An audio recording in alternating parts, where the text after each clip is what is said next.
Hey guys, it's Matthew here. I'm going to be showing you today how to create high quality cinematic reels for Instagram. It also works for TikTok. I'm going to be working in Adobe Premiere Pro. I'm going to show you how to set up your timeline. I'm going to show you my export settings. Let's check it out. Okay guys, the first thing we're going to want to do is open up our editing software. You can see I already have my sequence made with my clip in it. So the first thing you're going to want to do when you have your footage is you're going to want to set your sequence so that you have a vertical sequence. You want something that is going to fit as an Instagram reel and fill the entire phone screen. So normally if you're shooting in 1080p, the horizontal frame size would be 1920 and the vertical frame size would be 1080. So what you're gonna do is you're just gonna flip that and you're gonna turn it into a vertical 9:16 aspect ratio. So in this case, horizontal is 1080 by 1920. Same thing with 4K. The horizontal frame size is 3840 by 2160. You're also gonna wanna flip that so that the horizontal is 2160 by 3840. Okay, we have our timeline here. So I didn't shoot vertical, so I actually had to scale my footage. You can see this is a horizontal scene, so I had to scale it up to about 91. And I also repositioned my footage so that me, the subject, was in the center. Another thing I like to do with Reels is a lot of times when you bring footage over to your phone and you upload it on Instagram, whether it's compression or just it being a smaller screen, some of the things that seem to pop off on your computer or on your TV don't pop as much on the phone. So you sort of have to be a little bit more dramatic with your delivery on Instagram. So with saturation, normally I'm very conservative with saturation, once I've played with shadows and contrast and things like that. You can see I have it up to about 135, but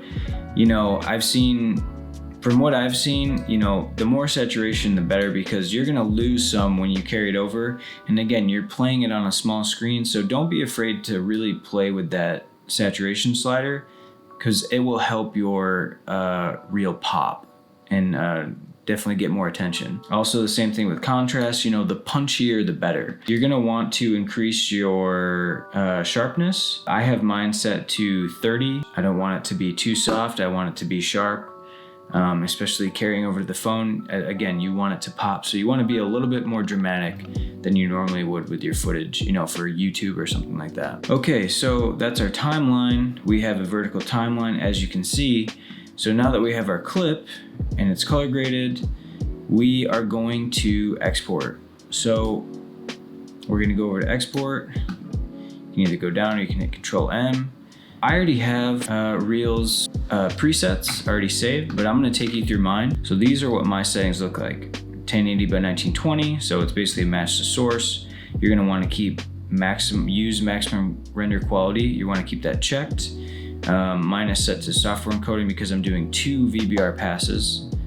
I have mine set to VBR 2 pass, target bitrate 8, maximum bitrate 8. And the reason I do this is because I don't want to create such a big file size that Instagram has to compress my footage. I want Instagram to do as little compression as possible. That's why I'm targeting an 8 bitrate target, and that seems to work really well for me. You also want to make sure that you have high quality uploads checked on Instagram so that you do get the most quality. That's very important. And with audio, AAC, all this stuff is like pretty standard. Audio codec, AAC, sample rate 48,000 hertz, stereo, bitrate 320. And I think the only other thing I have is in effects. I have the loudness normalization on, loudness standards ITU BS 1770-3, target loudness -14, tolerance 0, max true peak -1. So don't worry, you don't have to do this every time because you can save this preset. So you go up to presets and there'll be these dots right next to it. You just go to save preset, and I'll just set mine to VBR 8 tutorial. Okay, and then you can export. And that's it. I use Dropbox personally, and I put the file on Dropbox, and then I opened up Dropbox app on my phone, save it, and then I upload it onto Instagram. Again, you want to make sure you have high quality uploads toggled on Instagram so that you do get the highest quality. But that's it. That's basically the basics of creating an Instagram reel and exporting it for Instagram, and that's going to give you high quality uploads. I hope you guys enjoyed this tutorial, and stay tuned for more. Bye.